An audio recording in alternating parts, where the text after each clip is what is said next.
श्री राधे राधे। भक्तों, अपने प्यारे की हर चीज प्यारी लगती है, क्योंकि प्यारा ही बहुत प्यारा होता है। सबसे ज्यादा प्यारा वही होता है, इसलिए उसकी हर चीज उसके संबंध के कारण प्यारी लगती है। कोई भी उसका चिन्ह हो, लीला स्थली हो, कोई उसका खाद्य पदार्थ अर्थात प्रसाद हो, पहना हो, कोई कपड़ा हो, माला हो, उसकी कुंजों की कोई चीज हो, उसकी यमुना की कोई वस्तु हो, रजकण हो चाहे जल हो, जो भी हो उससे संबंधित हो तो प्रिय लगती है। कल आप श्रवण कर रहे थे, धर्म जी वृंदावन आती हैं तो श्री वृंदावन धाम देखकर कितना मुग्ध हो जाती हैं कि कीर्तन वृंदावन आने वाली ट्रेन के डिब्बे में इतना जोरदार होता है कि भक्त लोगों के अलावा अन्य लोग भी सब प्रेम विभोर हो जाते हैं। साधारण यात्री जो थे, जो बहुत कुछ प्रेमी नहीं थे, वो लोग भी प्रेमी हो जाते हैं। लगभग 2 महीने तक वृंदावन वास हुआ, रोजाना दर्शन होता मंदिरों का, बिहारी जी का, राधा वल्लभ, राधा दामोदर, राधा रमन आदि मंदिरों का, यमुना जी की सुंदर लीला स्थलियां, इमली तला, लाला बाबू का मंदिर, मदन मोहन मंदिर, यमुना पुलिन, यमुना जी की रेती, जल की धार बैठी रहती, घंटों देखती रहती वो लोग, धर्म जी के साथ आई हुई भी। और उन्हीं दिनों धर्म जी सबको साथ लिए नंदगांव, बरसाने, कामवन, संकेत और गिरिराज भी गई। बरसाना में तो पूरी रात सब जागते रहे। इनके कीर्तन की गुंजार में बरसाना एकदम ध्वनित हो रहा था, पूरा वातावरण गुंजायमान हो रहा था। और साथ में आए हुए संत राम जी बार बार कहते, चुप हो जाओ, श्री जी सो चुकी हैं, धीरे बोलो ना। श्री धर्म जी ने खिलखिलाकर हंसकर कहा, श्री जी इन सखी वृंद के आ जाने से कहीं सो सकती हैं?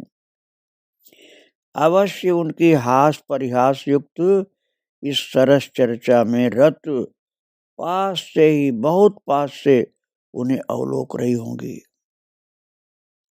अपनी सखियों को श्री जी बहुत प्यार से देख रही होंगी। धर्म जी की स्थिति तो भीगी भीगी थी। पूरनदेई और शकुंतला जी भी विवश होती जा रही थी। भक्तों, इसीलिए तो कहा गया है, नीकी लागत बरसाने की गलियां, जहां बेहरत राधा जो की अलियां। धर्म जी तो थी बरसाने की एक गोपी, शायद इसीलिए उनके आह्लाद से अपूर्व छलकन छलक रही थी। तब का बरसाना आज के बरसाने से काफी भिन्न था। छोटे से इस गांव में श्री जी का मंदिर एक छोटे से चबूतरे पर था। दोस्तों, पुराना वाला मंदिर आप लोग देखे होंगे तो समझ सकेंगे वह मंदिर था। और टीले के चारों ओर हरे भरे वृक्ष थे। 3 लोक से न्यारे इस श्रीवन की सरसता, आहा, धर्म जी ही नहीं, साथ आए सभी लोगों का मन इस दिव्य सरसता से भर उठा था। नंदगांव, कामवन, गिरिराज जी की मोहकता किसके मन को मोहित नहीं कर देगी। जो भी इन लोगों के साथ थे, सबका मन मुग्ध था। इन दिनों इन सब स्थलियों पर कोई न कोई आनंद विभोर ही दिखता था। वैसे जाते भी कम ही लोग थे, लेकिन जो जाता था वो आनंदित होता था। भीड़ भाड़ का तो प्रश्न ही नहीं था। उस समय यात्रियों की भीड़ नहीं चलती थी भक्तों। कोई कोई इक्के दुक्के ही मिलते थे जो उस पथ में जाने वाले दिखलाई पड़ते थे। स्थलियों की दिव्यता पूरा रस बरसा रही थी। मंदिरों में जाकर श्री पूरन देई तो मस्ती से नाचना गाना शुरू कर देती और घंटों नाचती ही रहती। धर्म जी आंखें बंद किए हुए रस में डूबी बेसुध सी कहीं पड़ी रहती। इन 2 महीनों के ब्रजवास का सुख अनिर्वचनीय था। यही भूमिका बना वृंदावन धाम में श्री धर्म श्याम कुटीर की स्थापना का। सन 1955 में धर्म जी के श्रद्धालुओं ने मिलजुल करके अपनी श्रद्धेया गुरु श्री धर्म जी के लिए श्री धर्म देवी श्याम कुटीर का निर्माण करवाया। उसके बाद सभी श्रद्धालुजन धर्म जी के साथ वहीं ठहरते थे और धर्म जी के सानिध्य में वृंदावन वास के सत्संग का आनंद लेते। वृंदावन यात्रा का भरपूर आनंद उठा। धर्म जी जब वापस आई तो इनकी स्थिति और भी मस्ती भरी थी। भक्तों, उस समय तो 2 महीने के बाद वापस चली गई थी लोग। किंतु आश्चर्य है कि हर पल उस स्थिति में डूबी रहने वाली धर्म जी स्कूल में पूरे उत्तरदायित्व से कैसे पढ़ा भी लेती थी। मैंने आपको बताया था उषा जी जहाँ प्रिंसिपल थी वहां सब महान से महान दिव्य से दिव्य जीवन वाली ये अध्यापिका थी। कृष्ण प्रेम में डूबी रहने वाली उस महाविद्यालय में जो गर्ल्स डिग्री कॉलेज था उसमें पढ़ाती थी और पढ़ाती भी इतनी आत्मीयता से कि बच्चे उनकी इंतजार करते थे। चुटकियां बजाती हैं, दोनों हाथ झुलाती हैं। झूमती हुई धर्म जी जब मस्तानी चाल से कक्षा में पढ़ाने को प्रवेश करती तो ऐसा लगता मानो आनंदमयी किसी उत्सव में भाग लेने आई हो। बच्चे विमुग्ध से उन्हें देखते रहते। इतिहास जैसा नीरस विषय भी सरसता का सागर बन जाता, क्योंकि उसमें वर्णित राजा महाराजाओं के बीच में ही वृंदावन और नील सुंदर इस भांति समा जाते कि उन तरंगों में श्याम सुंदर ही झलकते। आहा, कल्पनातीत मधुर था धर्म जी का पढ़ाना।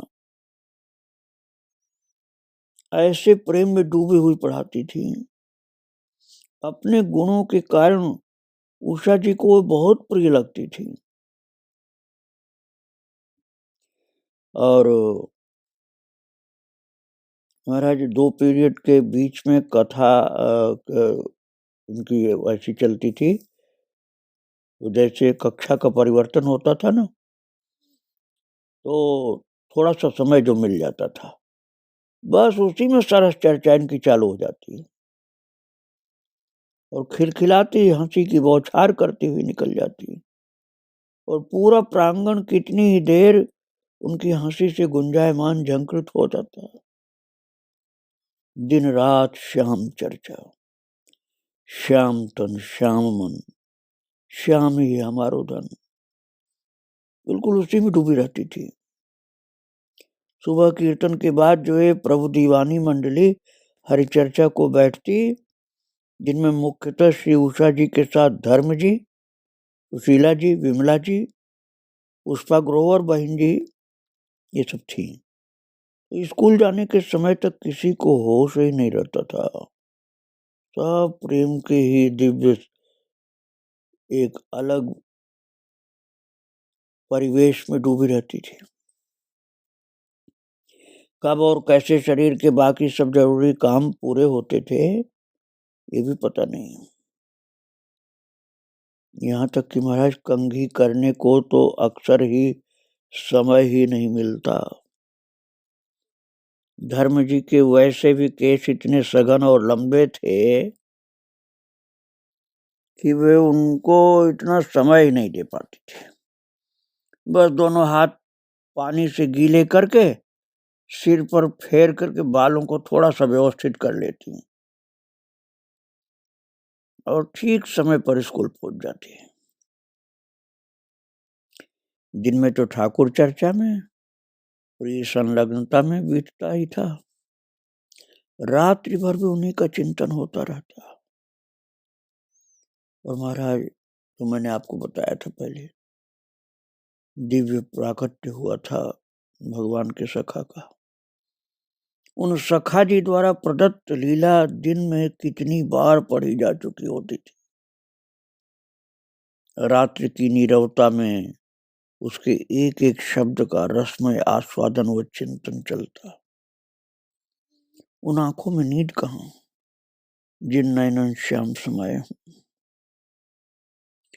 इतनी डूबी डूबी अपने प्राण प्रीतम में खोई खोई धर्म जी ने जब 1956-57 में हिंदी में एमए भी करनी शुरू कर दी, तब भी दिनचर्या में कुछ विशेष अंतर किसी को नहीं दिखा।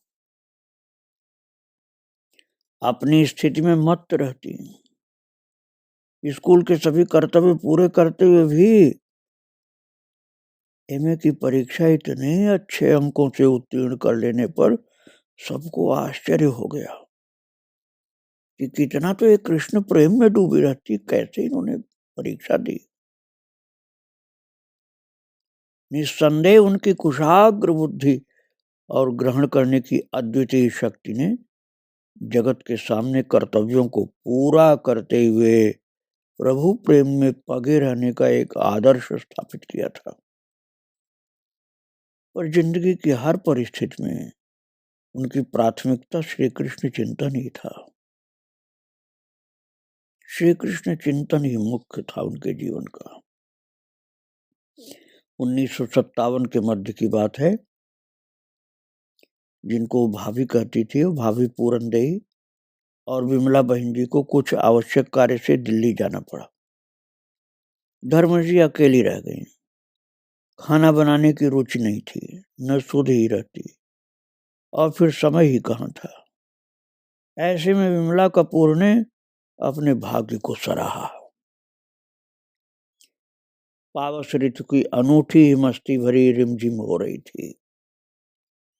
धर्म जी आंखें बंद किए कमरे के भीतर बैठी थी। ठाकुर जी की चाय के भोग का समय हो चला था। विमला कपूर गिलास में चाय ले धर्म जी के कमरे की ओर जा रही थी। बाहर से ही गुनगुनाहट की मधुर गुंजार जब सुनाई पड़ी तो थोड़ा रुक गए। धीमे पर मधुर स्वर में सरल सी किसी पंजाबी तर्ज पर धर्म जी गा रही थी। विमला कपूर थोड़ी देर उनकी तन्मयता न भंग करने के ख्याल से वहीं खड़ी रही। पर एक तो ठाकुर सेवा का समय और फिर बारिश। उन्होंने द्वार को थोड़ा सा ठेल करके ढकेल करके खोल दिया। सामने ही धर्म जी दीवार की टेक लगाए बैठी आध खुले नैनों से इन्हें मुस्कुराते हुए देख रही थी और गुनगुनाहट जारी थी। ठाकुर नील सुंदर के आगे चाय का भोग रख करके और धर्म जी के पास ही जाकर बैठ गई। धर्म जी ने अपने पास बैठी विमला कपूर को देखा, किंतु अपना गायन प्रेम विभोर अवस्था में चालू ही रखा। भक्तों, धर्म जी को विमला कपूर का भाव पता था। विमला कपूर बड़े भाव से सेवा कर रही थी और चाय लेकर के आई थी और उनकी भाव भरी मुद्रा देख करके धर्म जी छिपाई नहीं, फिर गाने लगी प्रेम विभोर होकर। यशोदा का लाल देखो खेले निज अंगना, यशोदा का लाल देखो खेले निज अंगना। नाचे और गावे वो तो मंद मंद मुस्कावे, अपनी ही मस्ती में हो रहे मगना। यशोदा का लाल देखो खेले निज अंगना। ठुमक ठुमक चाल चले मधुर मधुर पायल बाजे, ठुमक ठुमक चाल चले मधुर मधुर पायल बाजे। ताली ताली बजावे संग बाजे कंगना, यशोदा का लाल देखो खेले निज अंगना। मणिखंबन में देख निज परछाई कहे, मणिखंबन में देख निज परछाई कहे। दूर क्यों सखे बैठे, दूर क्यों बैठे सखे, खेलो मेरे संग ना। यशोदा का लाल देखो खेले निज अंगना। अपनी परछाई देख रहे हैं, अपनी परछाई देख करके यशोदा का लाल कहते हैं दूर क्यों बैठे हो, मेरे साथ खेलो ना। गा रही हैं धर्म जी बड़े प्यार से। अपने ही रंग में रंगे हुए छवि लो आज, अपने ही रंग में रंगे हुए छवि लो आज। जग को नचावे आज नाचे नंद अंगना, यशोदा का लाल देखो खेले निज अंगना। यशोदा का लाल देखो खेले निज अंगना। शब्दों की तुकबंदी सा ये भजन सुन करके विमला कपूर मुस्कुराने लगी और ज्यों ज्यों इसे मस्ती भरी झूम झूम कर भाव भंगिमाओं से गाती, धर्म जी के मुख से सुनती जाती, पूरी लीला ही विमला कपूर के सम्मुख होती गई। विमला कपूर को ऐसा लगा कि जो वो गा रही हैं वो सारी लीला उनके सामने हो रही। आनंद से विभोर हो गई कपूर बहन। चाय के भोग को उसार दोनों ने मजे से पाया। धर्म जी को खाने पीने की चिंता से मुक्त कर विमला कपूर ने उन दिनों धर्म जी के उन क्षणों का दुर्लभ सामीप्य पाया और निहाल हो गई। बड़ी कृपा हुई उनके ऊपर। तो गर्मी की छुट्टियों में श्री धर्म जी डैडी जी के यहाँ कांगड़ा चली जाया करती थी। दाड़ी आश्रम की प्राकृतिक सरसता में भीगी हुई श्याम चिंतन में डूबी रहती। अब पहले जैसे प्रवचनों में बड़ी बड़ी सभाओं के संबोधनों में उनकी रुचि समाप्त सी होती जा रही थी। धर्म जी के पूरे जीवन काल में कहीं भी कठोर साधना अथवा अति विरह जनित व्याकुलता दृष्टिगोचर नहीं होती। शायद वो पूर्व जन्म की संचित साधनाएं लेकर जन्म से सिद्ध संत के रूप में आई थी, अथवा उनकी वो साधनाएं उनके व्यक्तित्व से इतनी घुल मिल गई थी कि उन्हें साधना का नाम देना मुश्किल सा लगता है। उनका जीवन ही वही था। वे सब उनके लिए सहज क्रियाएं थी, पर इतनी सरसता से ये सब किया जाता है कि शेष साधनाओं जैसी रुक्षता दृष्टिगोचर भी नहीं होती थी। निरंतर नाम जप में हिलते उनके अधर, हाथ की उंगलियों पर खिसकते अंगूठे का पोर ही दर्शाता कि उनका नाम स्मरण चल रहा है और उसमें उनकी कितनी निष्ठा है ये भी दिखलाई पड़ जाता था। इसी तरह व्याकुलता से दोनों हाथ ऊपर उठा करके महाराज भाव विभोर होकर लड़खड़ाने लग जाती है। समाधि में चले जाने पर ही एहसास होता कि उस आवेग को संभालना असहनीय सा हो गया था, तभी समाधि लग जाती थी उनकी।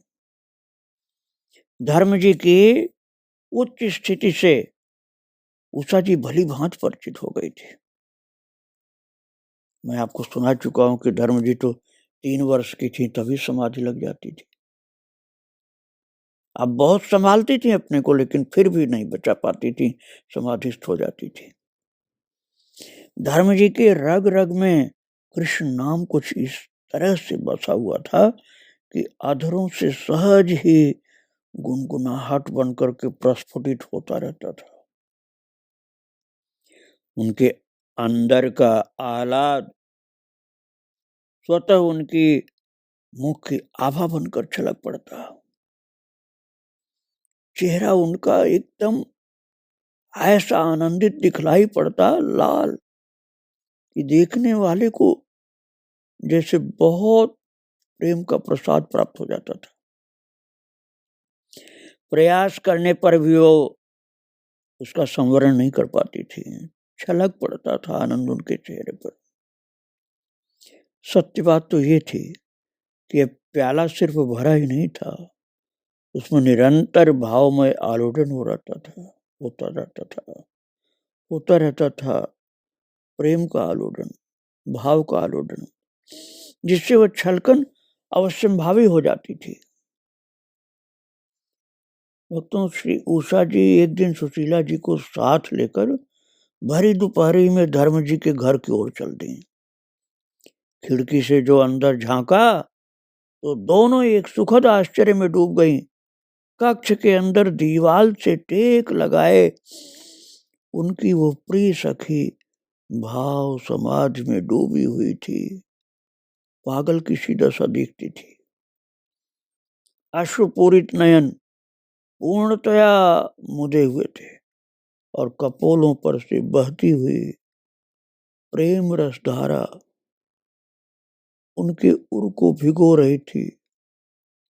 उसे आंसू भले आप कह लें, लेकिन वह अमृत की धारा थी। होठ उनके रह रह करके हिल रहे थे। श्री कृष्ण श्री कृष्ण श्री कृष्ण, हे श्री कृष्ण, इस नाम की ध्वनि में अमृत भरा हुआ था। पूरा कक्ष गूंज रहा था। हिलते अधरों की वह अलौकिक मुस्कान उनके पूरे मुख चंद्र को और सुंदर बना रही थी। कैसी विलक्षण स्थिति थी उस समय की। श्री धर्म जी की एक अद्भुत छवि थी। उनकी भाव दशा की ये दिव्य झांकी देख करके श्री उषा जी और सुशीला जी गदगद होती हुई चुपचाप वापस आ गई। उनको लगा कि इस समय इनके पास जाने में ठीक नहीं है। जिस आनंद में डूबी हुई हैं उसमें विक्षेप डालना अच्छा नहीं है। बाद में मिलने पर उषा जी कहे बिना नहीं रह सके और बोल ही दी, धर्म जी आज तो हमने देख ही लिया, आपकी चोरी पकड़ी गई। धर्म जी बिना कुछ पूछे सब समझती सी खिलखिलाकर हंसती रही। समझ गए कि इन लोगों ने मेरी उस दशा में मुझको देख लिया। बहुत ही अद्भुत प्रेम, यहाँ तक कि समाधि की दशा में पहुंच जाती थी तब भी प्रेम की सरस छलकन उनके चेहरे पर ऐसी छाई रहती थी जैसे कोई परम दिव्य आनंद ही प्रकट हो रहा चेहरे पर। इन भाग्यशाली सखियों को ही दर्शन मिला था भक्तों को, जिन्होंने धर्म जी की ऐसी अवस्था में दर्शन प्राप्त किया, वे भक्त हो गए। और अम्बाला में जैसे डिग्री कॉलेज में ये लोग पढ़ाती थी, वहां अमरनाथ शर्मा जी भी आते थे, मेजर जनरल साहब, जो इनको ये डैडी कहती थी। मेजर जनरल शर्मा जी इनका दर्शन करने के लिए आते थे, क्योंकि इनको गुरु मानते थे। किसी को भी असुविधा न हो जाए कोई, इसका बहुत ख्याल रखते थे। इसलिए अधिकतर वो विद्यालय में प्रवेश नहीं करते, बाहर खड़े रहते। स्कूल में कार्यरत चपरासी प्रधानाचार्य जी को सूचना दे, उनकी अनुमति ले, धर्म जी को संदेश देती है। दूर से आती हुई अपनी इन गुरु स्वरूप श्री धर्म जी के प्रति डैडी जी की अगाध श्रद्धा। महाराज, आपको आश्चर्य होगा, ये मेजर जनरल अमरनाथ शर्मा उस महाविद्यालय अर्थात डिग्री कॉलेज के ग्राउंड में ही धर्म जी को देख करके साष्टांग दंडवत करने को विवश हो जाते थे। ऐसी श्रद्धा इनकी थी कि साष्टांग धरती पर पड़े हुए हैं। अनजान आदमी तो सोचता कि इस शिक्षिका को क्यों दंडवत कर रहे हैं, लेकिन जो जान चुके थे कि धर्म जी महान भगवत भक्त हैं और ये इनका शिष्य बहुत श्रद्धावान है, वो तो प्रेम विभोर होकर इनको भी प्रणाम करता था। एक सुशिक्षित अंग्रेज से दिखने वाले सेना के उच्च अधिकारी अमरनाथ शर्मा मेजर जनरल साहब जो थे, दिखाई पड़ते थे अंग्रेज जैसे, और सेना के उच्च अधिकारी थे। हैट उतार करके भूमिष्ठ हो प्रणाम करते, जब दंडवत करते तो देखने वाले चकित रह जाते थे, क्योंकि वर्दी में होते थे तब भी ऐसे प्रणाम करते थे वो। और उषा जी भी अक्सर साथ ही होती हैं। धर्म जी हंसती हंसती कहती, डैडी जी भी वो अभिनय करते हैं। वो बहुत सीरियस नहीं होती थी माता धर्म जी, क्योंकि वो अपने को बहुत योग्य नहीं दिखाना चाहती थी, इसलिए सीरियस नहीं होती। हंसती कहती, डैडी जी अभिनय खूब करते हैं। और गजब की निष्ठा थी मेजर जनरल शर्मा जी की धर्म जी के प्रति, अद्भुत निष्ठा थी। इसलिए धर्म चाहे हंसे चाहे जो भी कहें, मेजर जनरल अमरनाथ शर्मा तो प्रेम विभोर होकर के आंखों से आंसू गिराने लग जाते अपने गुरु का दर्शन करके, धर्म जी का दर्शन करके। भक्तों, बातों को आगे मैं और आपको सुनाऊंगा। आज इन महान भक्तों को प्रणाम करके यहीं विराम दे रहा हूँ। श्री राधे राधे, जय श्री राधे।